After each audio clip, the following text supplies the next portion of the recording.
석유 세계에서 기름이 제일 많이 나는 나라인데 미국이 이제 에너지 순수출국인데 왜 거기 가서 우리가 경찰 노릇해야 돼? 우리가 하면 우리는 바깥에서 큰 틀 짜주고 가장 위급할 때 그냥 구원투수로 좀 들어가고 그리고 나머지는 지역 안에서 알아서 해. 이렇게 지금 틀을 잡고 있어요. 중동에 대해서. 그래 이제 그런 요번에 이제 크루드에 대한 문제도 그런 관점에서 나왔는데 제가 금요일 날 조뱅설전에서 목요일 날 지난주 목요일 날 조뱅설전에서 이 크루드 문제를 좀 다뤘었는데 오늘 다시 한번 다루겠습니다. 제가 이게 하도 기가 차서 그런 거예요. 뭐냐면 조중동을 비롯해서 뿐만 아니라 그 이른바 우파 유튜버 뭐 정규제 뭐 그런 분들 다 해서 이게 어조가 어떤 어조냐면 아니 미국이 실컷 크루드 이용해 먹고 이제 헌신책처럼 버렸다. 트럼프 이게 너의 신이냐 이게 미국의 신이냐 이러고서 굉장히 무슨 크루드 연민파리를 해요. 근데 제가 무슨 국내 정치에 대해서 그분들이 뭐라고 하는 건 잘 안 건드려요.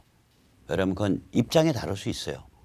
그러나 이 크루드나 중동 문제에 대해서 솔직히 말하면 알지 못하는 상태에서 마구 국민을 반미 연민파리로 반미주의를 선동을 한다? 이건 아니다. 그러니까 반미하는 건 좋은데 사실과 어긋난 베이스로 해서는 하면 안 된다. 그래서 특히 이제 이게 또 기독교 일부 열혈이신 분들하고도 관계가 돼요. 왜 그러냐면 중동 선교하시는 분들이 크루드 쪽에 가서 선교를 많이 하세요. 크루드가 종교 다양성이 있어요. 그 민족 안에. 그 크루드 사람들은 박해를 당하면서 살아왔기 때문에 종교가 서로 간에 달라도 눈을 감아줘요. 그러니까 중동 선교 중에 제일 하기가 그래도 가능성이 높은 데가 크루드 선교예요. 그래서 우리 기독교 쪽에서 이제 크루드에 대한 그 해외 선교 파트에 뛰시는 분들이 크루드에 대한 애틋한 느낌을 좀 갖고 계시다고요. 그러니까 미국이 왜 크루드 편 안 되냐 뭐 이걸 또 이제 그 해외 선교하시는 분들 중에 또 막 얘기하시는 분도 있고 또 그런 거랑 연결돼서 조중동이 막 이런 크루드 연민파리 반미 선동을 막 부추기고 또 그것과 연결돼서 정규제나 뭐 이런 우파 유튜버의 원로급 인사들이 또 막 그 비슷한 얘기를 하고 하니까 보통 사람들은 이게 중동 문제나 크루드 문제의 민감성을 모르잖아요. 그래서 이건 아니다. 그 책임 있는 언론을 한다면은 좀 알고서 해야 된다. 그래서 제가 다시 한번 짚어드립니다. 이 크루드는 기본적으로 4개 나라에 흩어져 삽니다. 터키에 약 1200만 명 살고 있죠. 단위가 1000명입니다. 시리아에 한 200만 명, 이라크에 한 600만, 이란에 한 600만 살아요. 그리고 이제 전 세계적으로 추정을 하면 한 3,000만, 3,500만 정도 추정이 됩니다. 이 크루드는요, 이게 이제 지도로 보면 명확해지죠. 이 빨간 데가 이 크루드라고요. 그런데 이게 독립국가 쿠르디스탄이라고요. 이게 독립국가 크루드의 땅, 쿠르디스탄이라는 건 크루드의 땅이라는 뜻이거든요. 탄이 땅이니까. 쿠르디스탄을 꿈꾸죠. 저 오자네요. 그리고 무장이 되어 있죠. 그리고 이라크 북부에는 합법적인 지방정부, 크루드 리저널 거버먼트를 갖고 있어요. 뿐만 아니라 이라크의 크루드는 경제 기반도 아주 좋아요. 왜냐? 저 지역에 유정도 있고요.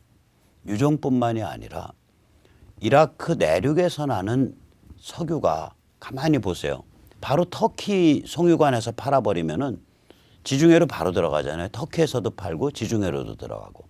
그래서 이라크 쿠르드 지역에 이라크 송유관 메인 라인이 지나갑니다. 북쪽 라인이. 그러니까 이라크 송유관이 저 걸프만으로도 나가지만 동시에 쿠르드로도 나가는 거예요. 저게.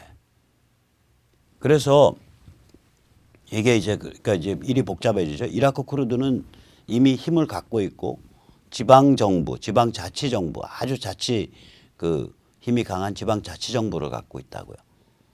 그리고 이란은 쿠르드가 200만 사는데 이란의 지금 호메이니 신정 체제가 무너지는 경우에 저 이란 쿠르드들도 자치권을 획득하게 될 거라고요. 그리고 시리아 쿠르드는 요번에 시리아 내전 때 뛰면서 자치권을 형성했어요. 자, 그러면 이제 터키가 쿠르드가 1200만이나 있어요. 그럼 터키 입장에서는 이 쿠르드 문제를 어떻게 풀 거냐. 이게 굉장히 민감한 화약고가 되는 거예요. 쿠르드 사람들이 저렇게 자기 석유, 유정, 파이프라인 이거 기반도 갖고 있지. 그 다음에 중동 정세로 보면 시리아 파트 이미 사실상의 지방 쿠르드 자치 지역 확보했죠. 이라크 쿠르드 자치 지역 확보한 지 오래죠. 이란 앞으로 쿠르드 자치 지역 확보할 거죠. 그러니까 이게 일종의 중동의 화약고 같은 거예요. 저 쿠르드는. 거기다 무장이 돼 있단 말이에요. 저 사람들이. 시리아 쪽이 무장이 돼 있고 이라크가 무장이 돼 있어요. 그러니까 굉장히 민감한 문제예요. 저거를 미군이 가서 교통정리를 못 해주는 거예요. 그럼 미군이 가서 쿠르드 독립국가 만들려고 불지를 거냐고. 그럴 수 없잖아. 저 사람들은 독립국가를 지향하는데 그러면 쿠르드 사람들이 스스로 각각이 속한 지역 국가 안에서 보대껴가면서 타협 안에 도달할 수 있도록 큰 틀을 짜줘야 되거든요. 저럴 때는. 미국이 팔 걷어붙이고 들어가서 다 저기 정리정돈 시킬 수가 없는 문제예요. 저게. 그 큰 틀 짜놓고 자기들끼리 힘겨루기 하고 저기 으쌰으쌰 하고 어깨 싸움하고 좀 죽고 그러면서 서로 타협하게 만들고 이 큰 틀을 유지하는 수밖에 없다고요. 트럼프가 한 정책이 그거예요. 지금 어떤 큰 틀이 짜이고 있냐면 이겁니다. 지금 저 왼쪽 아래에 퍼런데 거기는 그 시리아 정부군 장악 지역이고요. 그 다음에 그 정부군 내지는 프리시리아 아미 그러니까 순위계 반정부군 장악 지역이에요. 저 퍼런 데는. 그 다음에 오른쪽 위에 녹색 중앙 부분에 녹색 저기는 쿠르드가 이번에 사실상 자치권을 획득한 지역이에요. 그러면 그 위는 터키고 그럼 저 아래가 뭐냐 중간에 좀 짙은 색으로 뱀 모양으로 길쭉한 거 저게 뭐냐면은 시리아 쪽에 있는 터키 인접 지역이라고 해요. 저 폭이 한 30km에서 50km쯤 돼요. 지금 터키랑 얘기가 되는 게 뭐냐면 터키는 저 지역에서 쿠르드를 전부 몰아내고 철수시키고 저 지역에 터키로 넘어와 있는 시리아 난민 그 대부분은 기독인들입니다. 터키로 넘어와 있는 시리아 난민으로 저게다가 안전벨트를 만들겠다. 그게 한 200만 될 거예요. 참고로 이 시리아나 이라크를 볼 때는요. 반드시 바트를 이해해야 돼요. 바트는 정당 노선 이름인데 원래 출발은 친소 사회주의예요. 옛날에 냉전 때부터 있던 정당이에요. 이 바트 정당의 특징은 뭐냐면 무지막지한 철권 독재 체제인데 이라크의 후세인 그다음에 시리아의 아사드 무지막지한 철권 독재인데 얘들이 세속이에요. 그리고 얘들이 순위파에 기반을 둬요. 그러니까 순위에 기반 두니까 다수인데 순위 이슬람 순혈주의가 아니라 순위 세속이고 사회주의 친러 성향이라고요. 그러다 보니까 얘들의 정책이 그 종교에 대해서 포용적이 돼요. 의외로. 그러니까 시리아에서 아사드 아래 시리아 기독인들이 박해를 안 받아요.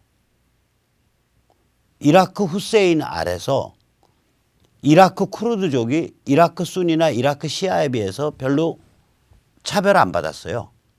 전면적으로 다 독재 철권 통치 아래 놓여져 있지만 순위는 좀 덜 놓여져 있고 쿠르드는 더 심하냐? 아니에요.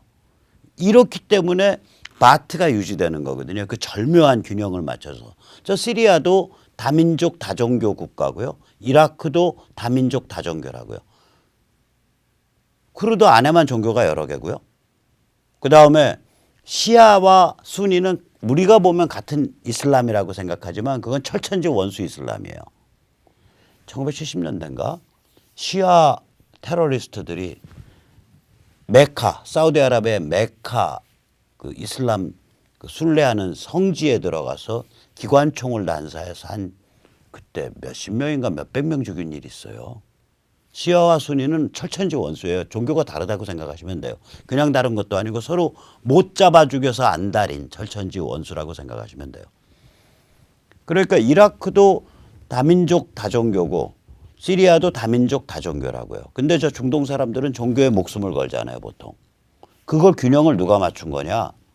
저 사회주의 성향의 다수파 순위 기반 독재 체제, 세속 독재 체제 바트가 맞추는 거예요.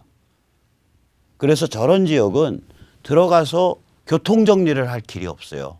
왜냐? 종족 사이, 그러니까 민족 사이 또 종교 사이의 분쟁이 저게 막 1000년 뭐 1500년 뿌리 뭐 이래 버리니까 저걸 들어가 가지고 교통 정리가 안 되는데요, 저기가. 그 미국이 나 여기서 교통 정리 저거 안 하겠다. 쿠르드 문제 교통 정리 못 한다. 그러니까 말끔하게. 니들끼리 적당히 밀고 당기면서 타협하는 수밖에 없다. 단 터키가 쿠르드를 완전히 저기 뭐 인종 청소하는 그런 방식으로 한다면 우리가 터키한테 무지막지한 경제 보복 취하겠다. 그 대신 저 회랑, 저 세이프 존, 안전지대 30km는 띠를 비워내서 거기는 쿠르드와 터키 사이에 그러니까 시리아 안에 쿠르드 자치 지역과 터키 사이에 말하자면 안전벨트를 둬야겠다. 이런 구상이에요, 저게. 지금 저 구상으로 간 건데 그게 성공했잖아요, 일단. 일단 쿠르드도 터키가 밀고 내려오니까 미국은 야, 너희 사람 죽여가면서 무지막지하게 밀고 내려가면 안 돼. 그러면 경제보복 당할 거야. 점잖게. 라고 얘기를 했고 그러니까 세이프 존 두는 것 자체에 대해서 미국이 시비를 안 걸었다고요. 저거 안 두게 되면 국경 관리가 안 되니까. 이쪽 시리아 쿠르드는 완전히 중무장한 단체인데 중무장한 데서부터 바로 저기 터키 쿠르드 1200만 하고 바로 연결되잖아요. 그러니까 이제 그렇게 된 거고 저기는 물려내는 거죠. 그리고 이제 그 선에서 둘이서 이제 알아서 처신하게끔 만든 거죠. 근데 이걸 두고 야 동맹을 버리고 헌신작 같이 버리고 진짜 버렸으면 저 쿠르드 자치 지역이 어떻게 살아남아요, 시리아에. 시리아의 약 4분의 1 그 정도에 해당하는 지역이 지금 쿠르드 자치 지역이 돼가고 있는데 저 녹색 부분. 그리고 그 쿠르드 자치 지역은 바로 육지로 이라크 안에 쿠르드 지방 정부랑 바로 연결되는데 여기서 보듯이. 이런 거거든요, 게임이. 아주 그러니까 우리가 쿠르드 그 약소민족이고 국가도 형성 못했고 어떻게 그냥 중동의 이런 여러 민족 사이에 끼어서 살다 보니까 참 이상하게 고생만 잔뜩한 그런 불쌍한 민족이다. 이렇게 연민이 가는 거는 뭐 인지상정이지만 그거를 더 넘어가서 뭐 미국이 무조건 쿠르드를 더 지원한다. 쿠르드 더 지원한다. 여기서 더 지원하면 무슨 일 벌어지냐면 쿠르디스탄 벌어져요, 저거. 저 지금 분홍색 국가 만드는 거 지원한다는 소리가 돼요. 여기서 미국이 쿠르드를 더 지원하면. 그러니까 이라크 북부가 시리아 북부가 쿠르드 자치 지역이 되도록 보호해 주면서 동시에 시리아 북부와 터키 사이에 안전벨트를 설치하도록 만들어주면서 동시에 그 안전벨트가 터키에 의해서 주도되도록 내버려 두면서 동시에 그 터키 주도 아래 다량 학살이 안 일어나도록 막는 것. 이게 이번에 먹혀 들어간 거예요. 그 조치가.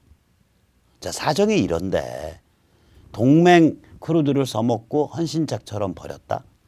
이런 얘기를 어떻게 알아보지도 않고 공부도 안 해보고 최소한 저걸 알려면요 쿠르드의 역사를 알아야 되고 어느 정도는 수박 겉핥기라도. 그다음에 왜 바트가 이게 뿌리가 막 50년 60년 저 바트 체제가 그렇게 오래돼요. 냉전 때부터 있었으니까. 왜 5, 60년 동안 저 시리아와 이라크 같은 다종교 그러니까 종교가 여러 개고 민족이 여러 개인 나라에서 그리고 순위가 다수파인 나라에서 왜 바트가 힘을 써왔는지 그 바트의 비밀도 알고 있어야 된다고요. 저 바트 지배체제가 깨졌을 때 어떻게 그 분점 시스템이 성립할 수 있는지 이 고민이 있어야 돼요. 그 고민 없이 어떻게 그냥 겉만 슬쩍 보고서 미국이 동맹 크루드를 써먹고 쓰고 버렸다고 어떻게 그렇게 얘기해요? 참 우리나라의 그 깨나족, 그러니까 말깨나 힘깨나 권력깨나 돈깨나 이렇게 누린다는 사람들이 굉장히 그 뭐 문제가 많습니다. 문제가 많아요. 그 사람들이 국민을 바보로 만들지 못해서 안달이 난 사람들 아닌가 저는 그렇게 생각을 합니다. 자, 내년 이제 우리가 그래서 아까도 살펴봤지만 지금도 봤지만 자 여기서 다시 한번 보죠. 여기서 이제 크루드 중동 문제를 보면서 야 미국이 저 정도까지 힘이 이제 세졌구나. 저기도 군대는 빼면서도 자기가 의도하는 그 전략 구도는 관철시키는 지정학 구도는 관철시키는 정도까지 미국의 힘이 세졌구나. 여기서도 느끼는 거고요. 그 다음에 미중 전쟁에 대해서는 펜스 연설에서도 보이듯이 미중 전쟁에 대해서는 야 미국이 저 중국 끝까지 몰아붙이게 생겼구나. 이걸 알 수 있단 말이에요. 자 그러면 이렇게 이제 중동에서 힘 빼서 그게 힘이 다 어디에 집중하고 있어요? 동아시아, 동북아시아에 집중하고 있죠. 중국과 이제 완전히 진검승부 이제 챕터 2 들어가기 시작하죠. 중국이 일단 꼬리 내린 건데 챕터 2 들어가기 시작합니다. 자 그러면 이 챕터 2는 뭐냐? 한번 보시죠. 우리가 내년 총선에서 가장 심각하게 봐야 될 사안이 뭐냐. 미국이 혹시라도 중국과 봉합하지 않을까 이거 봐야 됩니다. 미국이 중국과 봉합을 하면 분단은 그냥 가는 거고요. 분단이 그냥 가면 분단이 약화가 안 돼요. 분단은 그냥 가면 그다음에 국내에서 이 그 문재인 586 집단은 의기양양 기세 등등한 상태가 계속됩니다. 그래서 의외로 내년 총선을 볼 때 가장 중요한 변수를 미중 전쟁을 보십시오라고 저는 말씀드립니다. 클라우제비츠는 약 200년 전에 전쟁은 정치적 목적을 관철시키기 위한 수단이라고 말을 했습니다. 그런데 21세기에는 달라졌습니다. 무역 경제는 정치적 목적을 관철시키기 위한 수단이 됐습니다. 물론 옛날에도 전쟁을 할 때 항상 무역 경제 수단을 동반을 시켰었어요. 그러나 지금은 무역 경제 수단 하나만 가지고도 군사적으로 억제만 딱 포위해서 억제만 해놓으면 전쟁 이상의 효과를 발휘하게 됐습니다. 이유는 뭐냐? 우리가 하나의 지구, 하나의 시장 속에서 살아가기 때문입니다. 이때 시장이라는 거는 금융, 기술, 상품, 원자재, 서비스, 지식 이 모든 게 거래되는 시장입니다. 이미 지구는 하나의 지구가 하나의 시장으로 촘촘히 엮였고 그 엮인 상태가 시시각각 더욱더 촘촘하게 만들어져 가고 있습니다. 따라서 중국이 세계 시장을 결별하지 못하는 한 세계 시장을 주도하는 미국이 저렇게 중국을 압박하면 중국은 무력화될 수밖에 없습니다. 중국이 세계 시장을 결별한다는 건 뭐냐? 마치 1960년대, 50년대, 70년대 제2세계 즉 사회주의 경제권, 공산 경제권, 소련이 주도한 코메콘과 미국과 서방 세계가 주도한 자유시장권, 가트 체제 사이가 완전히 따로 놀았었거든요. 거래가 거의 없었어요. 코메콘과 가트는. 이렇게 중국이 중국 경제권 해서 따로 떼어서 나가지 않는 한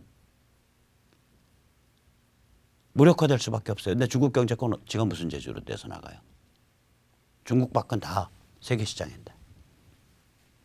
그 중국 바깥에 대고 지가 식량도 구해, 에너지도 구해, 상품도 팔어, 원부자재도 수입해, 돈도 구해, 지가 투자도 해, 다 엮여 있는데. 못 빠져나가는 거예요. 못 빠져나간다는 얘기는 뭐냐? 못 빠져나갈 처지에 있는 중국을 두고 야 너 말대로 하고 가장자리를 밀어버리면 무력화되는 거죠.